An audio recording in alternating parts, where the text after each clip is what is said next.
हर हर महादेव। जय महाकाल। स्वागत है आपका आपके अपने चैनल कहानी मंगल पर। इटली कला और खूबसूरती का शहर। लेकिन दोस्तों, हर खूबसूरती के पीछे एक ऐसा अंधेरा भी छिपा होता है जिसकी गहराई इंसान की समझ से कहीं ज्यादा होती है। आज मैं आपको जिस कहानी में ले जा रहा हूं वह सिर्फ एक पेंटिंग की कहानी नहीं, यह उस चीख की कहानी है जिसे कोई सुन नहीं सकता और उस आग की कहानी जिसे कोई बुझा नहीं पाया। कहते हैं कुछ चेहरे ऐसे होते हैं जिन्हें कैनवास पर उतारना किसी सोई हुई आत्मा को जगाने जैसा होता है।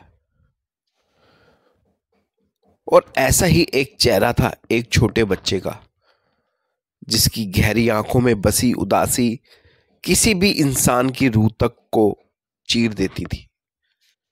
इस पेंटिंग का नाम था द क्राइंग बेबी और इससे बनाया था इटली के मशहूर चित्रकार जियोवनी ब्रोगलिन ने।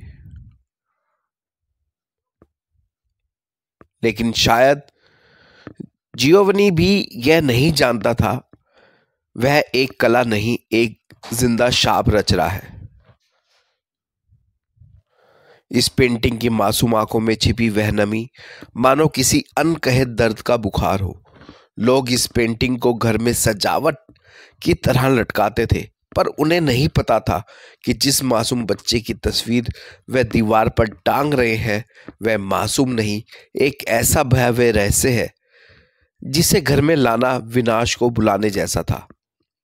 और फिर शुरुआत हुई धीरे धीरे अनदेखी, अनकही और अनसमझी घटनाओं की। एक के बाद एक घर जलने लगे, लोग राख होने लगे, सपने धुएं में बदलने लगे।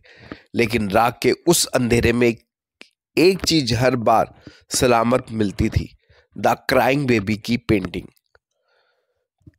क्या यह संयोग था? क्या यह किसी दुष्ट आत्मा का संकेत था, या किसी पेंटिंग के अंदर किसी की अधूरी चीख कैद थी?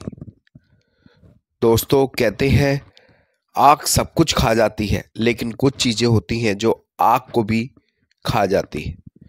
और आज की कहानी ऐसी ही एक पेंटिंग की है जो जली नहीं, मगर जिसने पूरे शहर को जला दिया।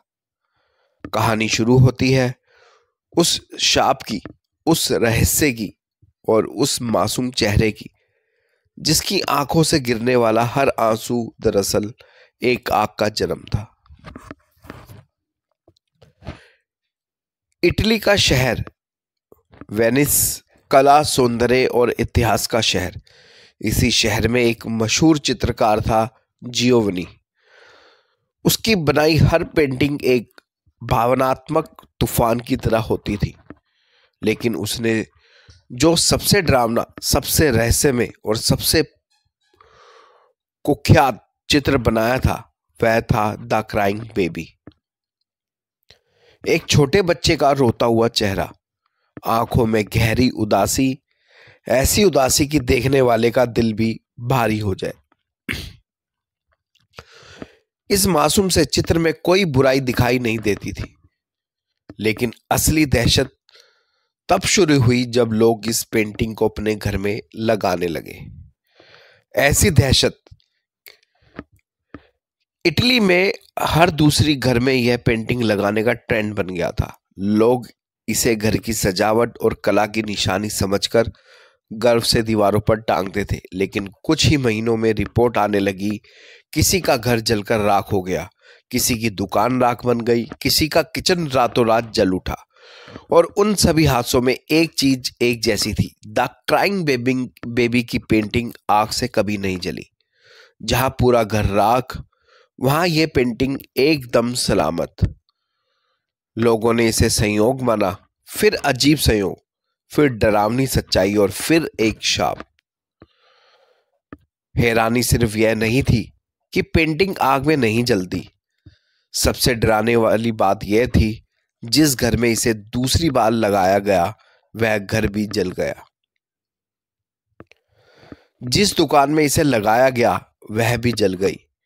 ऐसा लगता था कि आग पेंटिंग का पीछा करती हो या यह पेंटिंग आग को बुलाती हो। जब हादसों की संख्या बढ़ गई, लोगों का डर गुस्से में बदल गया। शहर के लोगों ने फैसला किया कि इस पेंटिंग की हर कॉपी को जलाना होगा। हैलोवीन के दिन एक बड़े मैदान में सैकड़ों द क्राइंग बेबी की फोटो इकट्ठी की गई। लोगों ने आग लगाई और देखते ही देखते सभी कॉपियां जलकर राख बन गई। लेकिन असल पेंटिंग जो ओरिजिनल किसी भी तरह नहीं जली। कितनी भी आग, कितनी भी गर्मी, वह पहले जैसी ही रही, ठंडी, रहस्यमय और डरावनी। लोग कहते हैं वह सिर्फ एक पेंटिंग नहीं, एक आत्मा का बंधा हुआ शाप है। और अजीब बात यह है कि जब कॉपियां नष्ट हो गई तब शहर में आग लगने की घटनाएं कम हो गई, जैसे वह पेंटिंग अपनी नकलों को पसंद नहीं करती थी या जैसे उसकी शक्ति कम हो गई हो। पेंटिंग के पीछे का क्या था रहस्य? कौन था वह जो रोता हुआ बच्चा था? अगर हम लोगों की बातों का माने, जो भी बात अफवाहें हैं वो ये बताती हैं वह बच्चा कोई साधारण बच्चा नहीं था। उसके माता पिता एक भट्टी में आग लगने मर गए थे। बच्चे को उस हादसे का कारण माना गया। लोग कहते हैं कि वह शापित बच्चा था। उसकी उपस्थिति जहां जाती वहां आग लग जाती थी। जब चित्रकार ने उसकी तस्वीर बनाई तो उसने अनजाने में उसका शाप कैनवास में कैद कर लिया। कहते हैं कुछ चेहरे ऐसे होते हैं जिन्हें कैद नहीं करना चाहिए, क्योंकि वह सिर्फ चेहरा नहीं, एक आत्मा को पकड़ लेते हैं।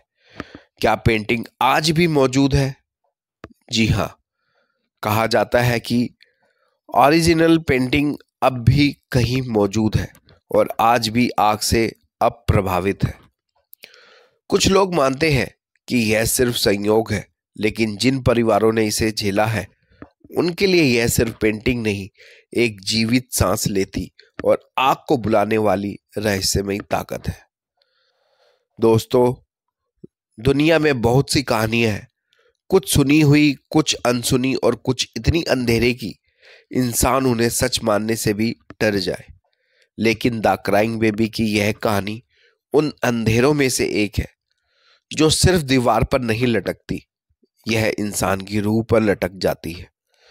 शहर के लोगों ने उस पेंटिंग की हर फोटो को, हर उस कॉपी को जला डाला। सैकड़ों कैनवास धुएं में बदल गए, लेकिन असल पेंटिंग वह वैसे ही ठंडी, शांत और खामोश खड़ी रही। आग उसके पास से गुजर गई, धुआं उसे चूमकर निकल गया, मगर वह पेंटिंग नहीं जली। जैसे वह आग को चुनौती दे रही हो, जैसे कह रही हो मुझे मिटा नहीं सकते क्योंकि मैं मिटने के लिए बनी ही नहीं हूं। और शायद इसलिए जब उसकी सभी कॉपियां नष्ट हुई तो शहर में आग लगना अचानक कम हो गया। पर कम होने का मतलब खत्म होना नहीं था, क्योंकि असल खतरा आज भी कहीं मौजूद है। कहते हैं वह पेंटिंग अब भी इटली के किसी पुराने तहखाने, किसी संग्रहालय या शायद किसी ऐसे घर में मौजूद है जहां इसके मालिक को भी पता नहीं उसने अपने दीवार पर क्या टांग रखा है। उस पेंटिंग की आंखें आज भी किसी अनदेखे दर्द की गवाही देती हैं, और जो लोग उसे ध्यान से देखते हैं वे कहते हैं कभी कभी उस तस्वीर का बच्चा रोता नहीं बल्कि मुस्कुराता हुआ दिखाई देता है। शायद यह सिर्फ लोगों का वहम है, या फिर शायद वह बच्चा जिसे आग ने कभी नहीं छुआ आज भी किसी नए घर की दीवार ढूंढ रहा है, किसी नए ठिकाने की तलाश में, किसी नई आग को जन्म देने के लिए। याद रखिए, कुछ कलाकृतियां सजावट नहीं होती, वह इतिहास नहीं, भय होती है। और कुछ दर्द इतने गहरे होते हैं कि कैनवास पर अमर हो जाते हैं। यह थी आज की कहानी। अगर आपके घर में भी किसी मासूम बच्चे की तस्वीर लगी हो तो देखिएगा जरूर। कभी वह चुपचाप रोता तो नहीं, क्योंकि डर हमेशा दहाड़ता नहीं। कुछ डर धीरे धीरे बहते हैं, आंसू बनकर भी घर जला जाते हैं। अगली कहानी तक अपने दीवारों को, अपने घरों को और अपनी परछाइयों को ध्यान से देखिएगा और महसूस कीजिएगा उस डर को, उस खामोशी को। तो वीडियो पसंद आई हो तो लाइक करें, चैनल को सब्सक्राइब जरूर करें। मिलेंगे आपसे एक नए डर के साथ, एक नई सच्ची कहानी के साथ। तब तक के लिए आप अपना और अपने परिवार का ध्यान रखिए और एक बार जरूर मेरे साथ प्यार से बोलिए, हर हर महादेव, जय महाकाल।